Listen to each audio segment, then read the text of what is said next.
बिस्मिल्लाहिर्रहमानिर्रहीम अस्सलाम वालेकुम। Welcome to Ijaz talks. कल मैंने एक वीडियो बनाई थी जिसमें मैंने बताया था कि आरजे महविश एक बहुत बड़ी यूट्यूबर जिनके होने वाले जो दामाद थे यूनिस, उन्होंने ख़ुदकुशी कर ली थी। बहुत सारी वजूहात इस खुदकुशी की हैं जो मैंने कल बताई भी थी, और कुछ बातें आज मैं करूँगा आप लोगों से। जब ये मंगनी हुई थी ना 7-8 महीने पहले, तो इनकी जो मंगनी थी उसकी वीडियोस यूट्यूब पर थी, बहुत ज़्यादा चर्चे थे इनकी मंगनी के। उसके बाद चंद दिन के बाद ये मंगनी टूट गई और आरजे महविश ने एक वीडियो बनाई यूट्यूब चैनल पर और उसने बताया उसमें कि क्या वजह थी इस मंगनी के टूटने की। आरजे महविश ने बताया कि मंगनी के टाइम मैंने कुछ शराइत रखी थी, कुछ जायदाद की, कुछ ज़मीन के नाम करवाने की, जो बाद में ये लोग मुकर गए। इनके जो अब्बू थे यूनुस के, उन्होंने इनकार कर दिया उन शराइत को मानने से, तो आरजे महविश ने वो मंगनी तोड़ दी। कुछ बातों में सुनने में ये भी आता है कि यूनुस गुरजानी पहले से शादीशुदा था, तो आरजे महविश को इस चीज़ का डर था कि जो बंदा पहले अपनी बीवी को छोड़ सकता है वो दूसरी बीवी को भी छोड़ सकता है।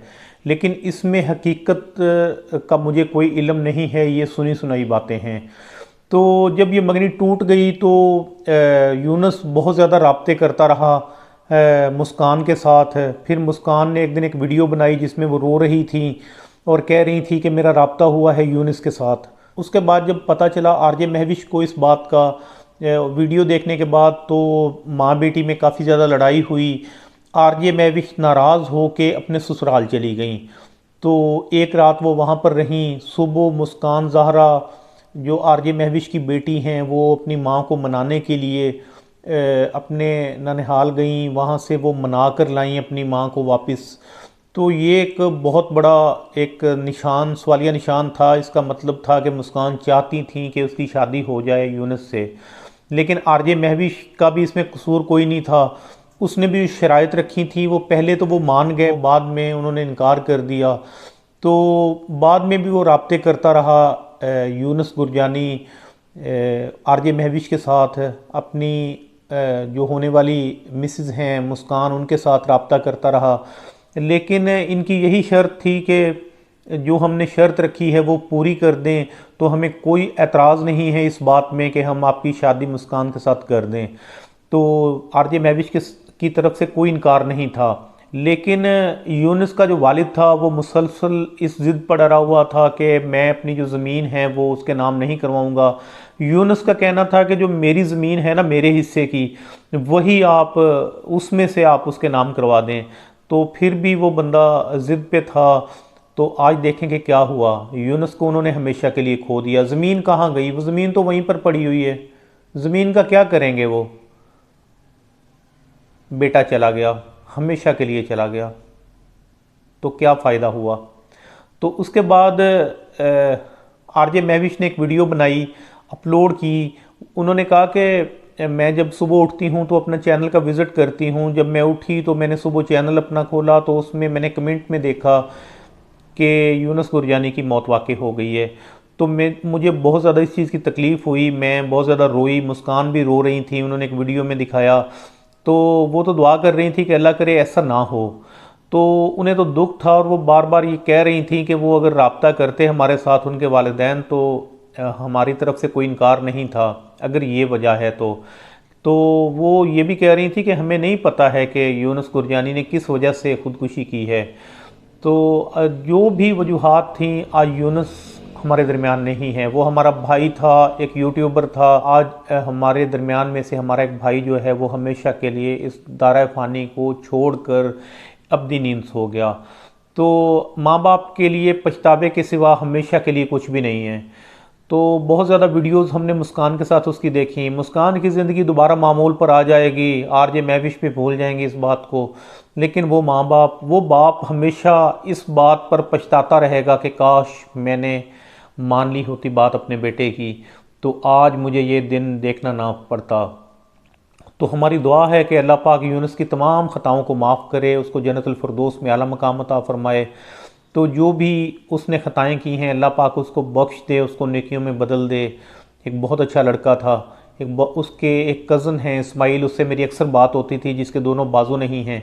तो जो भी मामलात होते हैं वो नसीब में लिखे होते हैं, अल्लाह पाक की तरफ से सारी चीज़ें तय होती हैं। जब अल्लाह पाक ने आलम अरवाह में ये सारी रूहें बनाई थी तो उस वक्त ही अल्लाह पाक ने तमाम तकदीरें लिख दी थी कि कौन इंसान कितना जिएगा और कैसे उसकी मौत वाक़ई होगी, क्या उसके अमाल होंगे, वो जन्नत में जाएगा, वो दोज़ख में जाएगा, वो कैसा होगा, सारी बातें अल्लाह पाक ने लिख दी थी।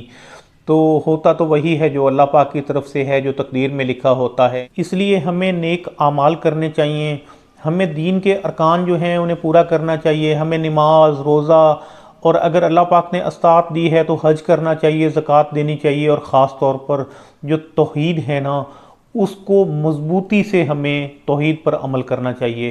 तो अल्लाह पाक फरमाते हैं कि जो शख्स भी आग से बचा लिया गया ना तो वो समझ लो कामयाब और कामरान हो गया। जो शख्स आग से बचाया गया और अल्लाह की जन्नतों में दाखिल हो गया तो वो कामयाब हो गया। तो इसलिए हमें हमेशा कोशिश करनी चाहिए कि अपने अमाल को नेक रखें, अपने अमाल को साले रखें, हमेशा झूठ, फ़रेब, दगा और ये जो मुनाफ़िकत के काम हैं ना इनसे बचे रहें, क्योंकि बहुत सारे लोग ऐसे होंगे जो लोग नेक अमाल करेंगे और हर तरह का नेक अमाल करेंगे, दीन पर 5 जो अरकान हैं ना उस पर पूरा उतरेंगे, लेकिन अंदर मुनाफ़िकत होगी, जो अपने भाइयों के लिए मुंह पर और होंगे, पीठ पीछे और होंगे। तो बहुत सख्त दिन है वो दिन जिस दिन सब अल्लाह पाक के रूबरू खड़े होंगे। वाहिद हमारे नबी हज़रत मोहम्मद मुस्तफ़ा सल्लल्लाहु अलैहि वसल्लम हैं जो उस दिन भी सिर्फ अपनी उम्मत के बारे में सोच रहे होंगे। तो क्या हमने कभी सोचा है कि उस दिन हम जब अल्लाह के नबी के सामने जाएंगे तो उस दिन हम क्या अपने अल्लाह जो हमारे नबी हैं उनके सामने नज़रें मिला सकेंगे? क्या हमारे अमाल ऐसे हैं?